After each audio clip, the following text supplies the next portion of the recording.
Welcome back, everybody, to Two Guys and a Stack of Comics. My name is Reed. Along with me, as always, is Mike. Mike, me and you like getting into the weeds a little bit on some of these comic book Oh yeah. discussions that kind of go. And we've been talking a lot lately about characters like the Punisher and Daredevil, obviously with the TV series and things like that. We'll have an upcoming video on Venom as well, and kind of discussing his place in comic books and some recent things that have happened with him. But we wanted to kind of examine the idea of superheroes killing their villains or just killing period. In that, I think one of the weird things is, and then this kind of came up. There was the Ultimates number 10 from Marvel, this new Ultimate Universe. It was a comic that generated a lot of conversation on comic book channels and things like that. But essentially, in that, you have the new Ultimates with Captain America, the Jim Hammond version of the Human Torch, and several other superheroes. They attack a Nazi compound or neo-Nazi compound, whatever you want to. Of course, inspired by the Punisher, because we have to get that in as well if you're Marvel. But in that, they have the Jim Hammond Human Torch kind of gleefully recounting killing, I believe it's Adolf Hitler in the comic, and how that's just a great memory of his and how much he really cherishes that memory. And while, look, Adolf Hitler unquestionably is one of the most evil human beings, if not the most evil human being who has ever existed, and certainly not something where I would say fighting Nazis is anything controversial. Superheroes absolutely should stand against those. There was the way that there was almost a joyous happiness in the death of their opponents, no matter how evil they are, which of course they are. That got me and you kind of thinking a little bit about superheroes and killing, and whether that should happen at all, and whether this has become kind of this like line of demarcation where we used to have the heroes who sort of crossed the line were on one side and your standard superheroes were others. That just seems to have been blurred quite a bit. And so I thought we would just kind of have a conversation about, do you think superheroes should kill in any circumstance? What is your opinion on that? I know as a Batman guy, I'm obviously going to be on the other side of that. But for you, Mike, when you see stuff like that and you see the increased amounts of violence and things like that that have happened, I think especially in the superhero context, we're not talking Conan, John Wick, James Bond, anything like that. We're talking your average masked costume superhero at DC and Marvel. What do you think about the idea of them either killing or not killing in these universes? Well, Jackson and I have been having this debate for years. It's we call it, no matter what hero context it's in, we always call it the Batman Joker debate. Like, should Batman just kill Joker because he always gets out anyway? And why doesn't the warden tighten up security at the prison? The Arkham Asylum. But of course, then we'd run out of Batman Joker stories, which we love a good Batman Joker story. So, of course, this is all fiction. And, we have gone down very dark roads since the 90s. And here we are where everybody kills, but then they get reborn. They get rebooted, they get rebrought back. There's no consequence for the killing anymore in the comic book medium. And so, yeah, you're going to get a writer, whoever this writer was on the Ultimates, is just kind of, imagining that they must feel glee. It's unfortunate that comics have gone to this dark place.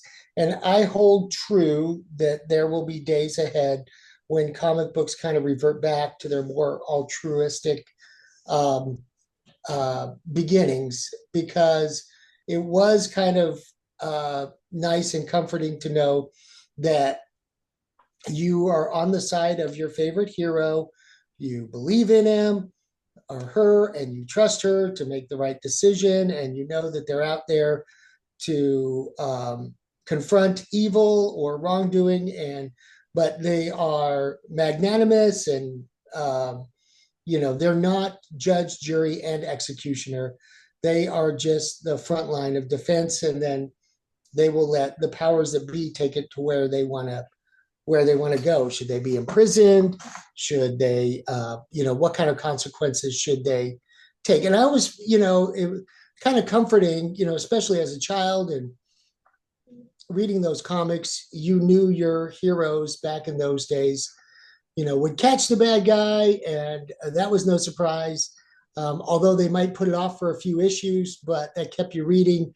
And then when they caught him, no matter what they did, you knew that they were going to get justice through the system, which is where the Punisher comes in because he's outside the law, and he just, and it's infuriating, right? For the Batman Joker, debate. It's like he should just get rid of him. There's a lot to be truth, but this is fantasy, right? This is Hmm. fantasy. And I don't particularly like the fact that they've gone to the depths of portraying that they actually were joyous or exuberant about doing it. I think, a truly well written character would be more introspective of that, the finality of that action, and understanding that, it had to be done probably. There was no other choice, and, be introspective of that. Yeah, the weird thing is, like, I have zero problem with a character like Captain America killing, right? Captain America is typically portrayed as a soldier. So typically, when Captain America does something, he is typically acting within the framework of the United States government on officially sanctioned things, and often is put in scenarios where that is the only way or only workable option for him. I think when you go through and you show superheroes in that light of like almost happy they get to do it, again, they are unquestionably fighting evil, right? When you talk, especially this particular scenario, when you're fighting Hitler and Nazis or fascists or whatever, unquestionably evil. No two ways about it. But you would also, I would think, like a character like Captain America would be more, he would do his duty, but he wouldn't be happy about it. There would still be a part of him sad that like it got to the point where he had to take a human life. If you talk to any veteran or soldier, they will, Hmm. and you get them to, talk a little bit about their experience.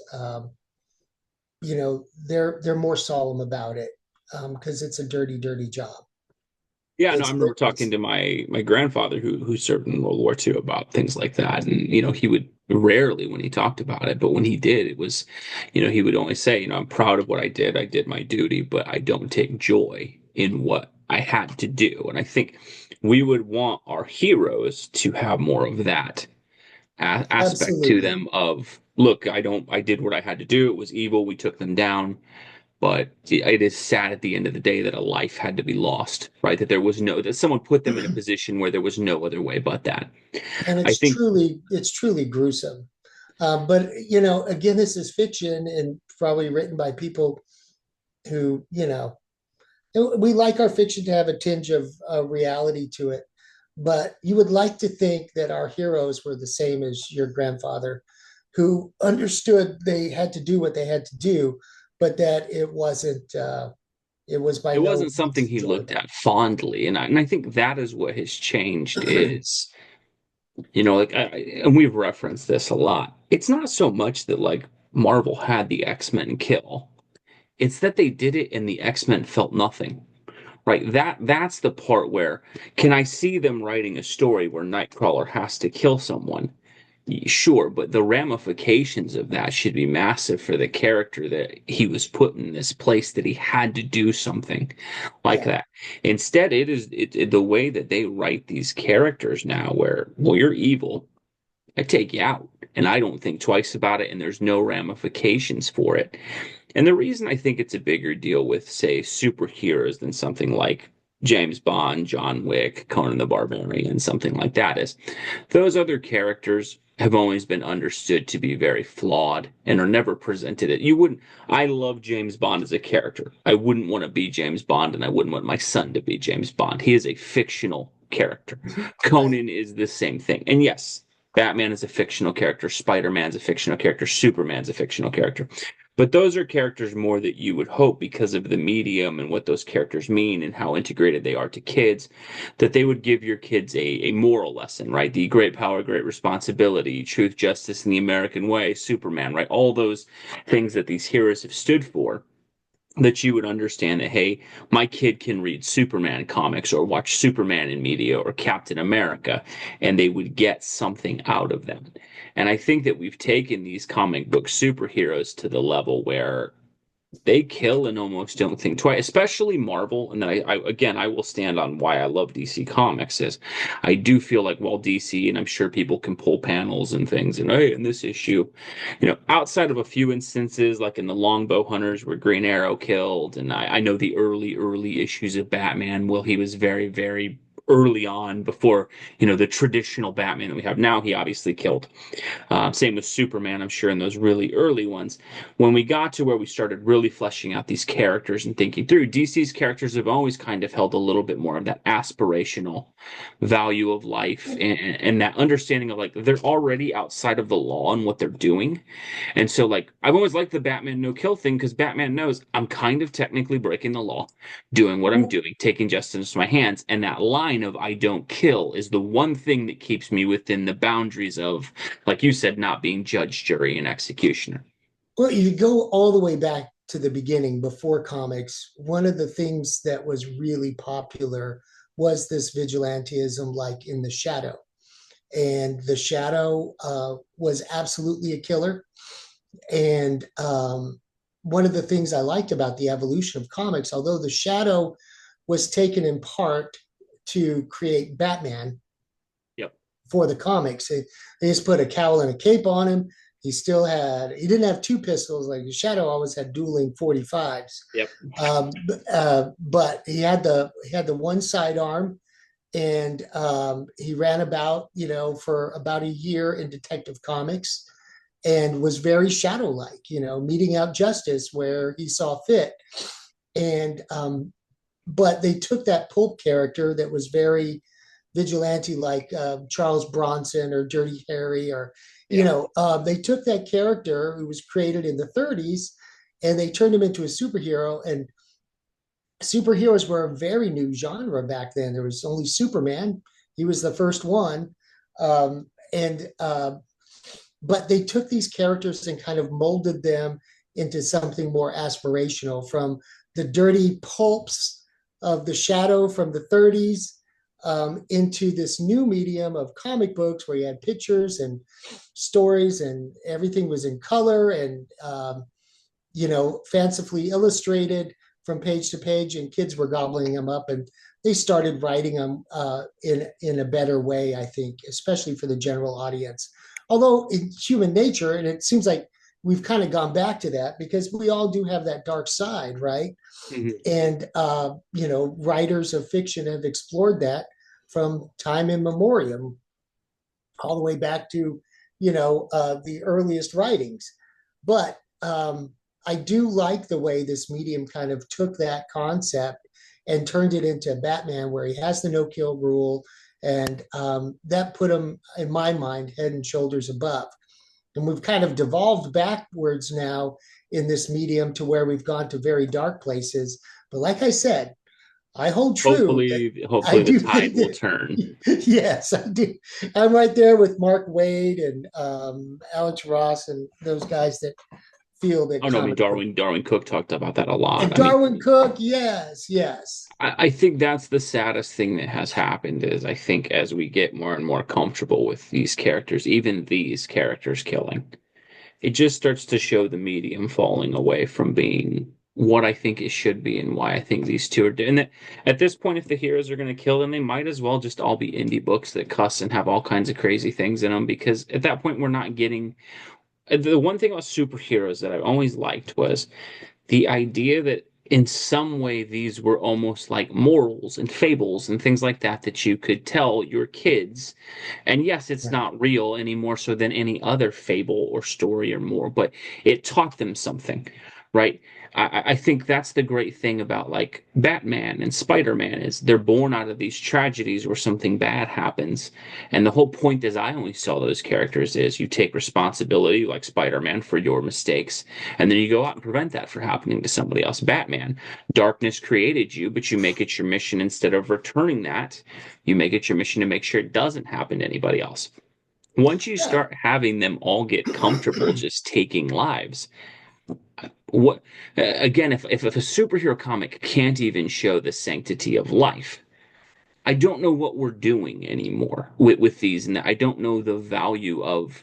Otherwise, it's just a comic book adventure kind of thing. And the thing that was always cool about comic books to me is it was this really cool crossover. Is yes, there's silly, funny pages about guys in costumes punching other guys in costumes, absolutely, but there Yeah, was always this underlying thing of as a kid you could take something from the hero, like never giving up, or overcoming tragedy, or accepting responsibility for things, or like the X-Men not returning the ugliness that is paid to you.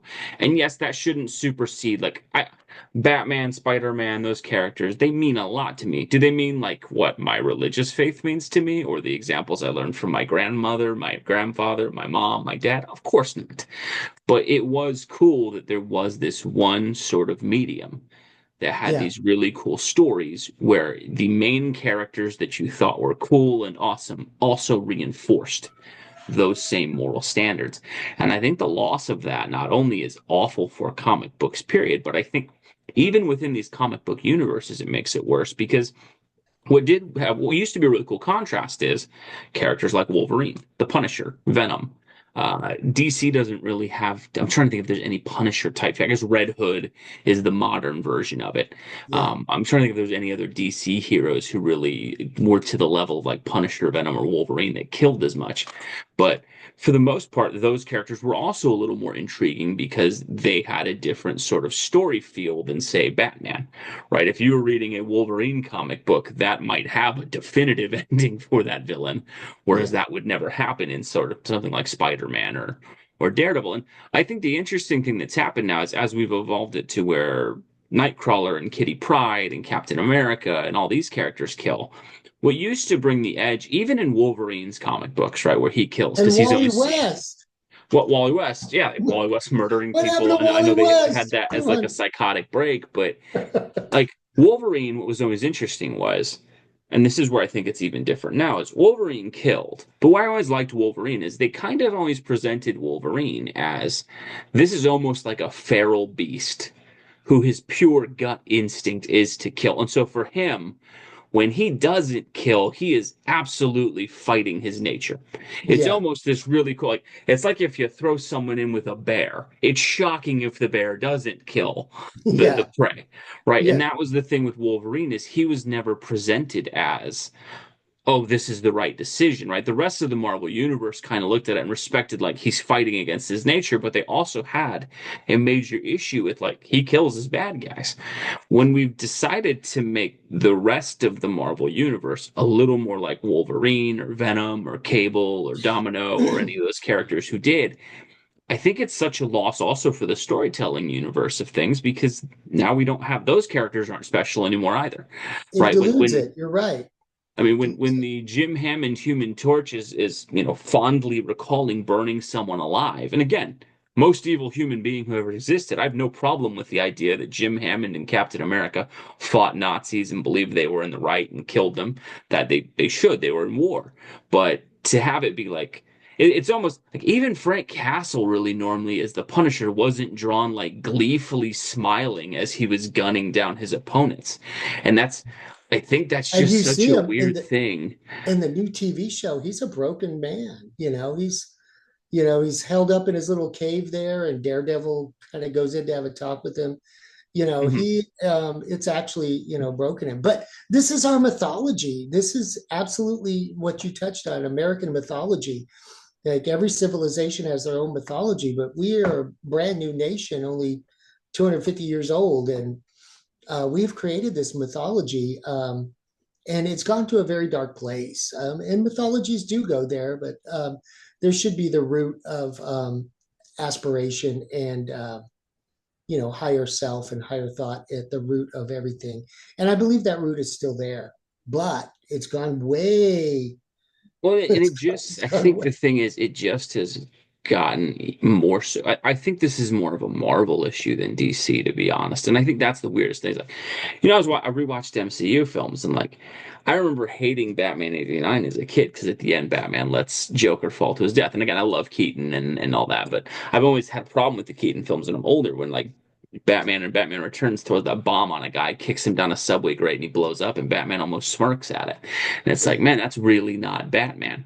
The MCU was weird in that despite being such family-friendly movies, like most of the time at the end, the Marvel characters kill their villain at the end, and it really doesn't do much, right? And that was so weird to me. Like, you have the juxtaposition of like Iron Man, right? That first movie where Obadiah Stane dies at the end of that film. And there's no consequence to it. Tony's not like broken over the fact that this guy who was a mentor in his life or anything. Like, he dies and they just move on. He's cracking jokes, and I am Iron Man.